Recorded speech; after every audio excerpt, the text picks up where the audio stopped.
থাকতে আসিনি, আজকেই আমার ছেলে আমাকে এখান থেকে নিয়ে যাবে। ও, খোকাকে তো ফোন দিতে হবে।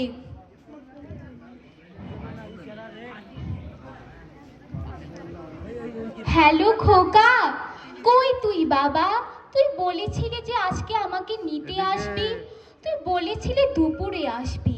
দুপুর তো পেরিয়ে গেল খোকা, তুই এখনো আসলি না যে। ও, তুই ব্যস্ত আছিস? আচ্ছা আচ্ছা, আমি পরে ফোন দিই তোকে। আমার খোকা, ছোট থেকে মানুষ করছি ওকে, এখন মস্ত বড় অফিসার। এই ঢাকা শহরে একটা বড় বাড়ি কিনবে, আর ওর সাথে আমি এখানে থাকবো।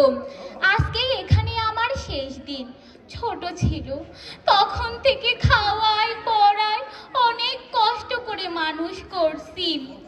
অনেক দিন পরে ওর সাথে দেখা হবে, তাই অনেক খুশি লাগতেছে। আমি এক্ষুনি আমার খোকাকে ফোন দিচ্ছি। হ্যালো খোকা, অনেকক্ষণ তো হয়ে গেল, তুই কখন আসবি বাবা? তোর কি কোনো সমস্যা হয়েছে? তুই কি অসুস্থ? আমাকে সত্যি করে বলতো। কি? বৌমা বলেছে আমি তোদের সাথে থাকতে পারবো না? ও কি বলছে? খোকা, এটা এমন কিছুই না। খোকা, তুই আমাকে ছেড়ে যাস না খোকা। খোকা, আমি তোদের সাথে থাকতে চাই খোকা। তুই যা বলবি আমি তাই শুনবো খোকা। খোকা, তুই আমাকে নিয়ে যা খোকা।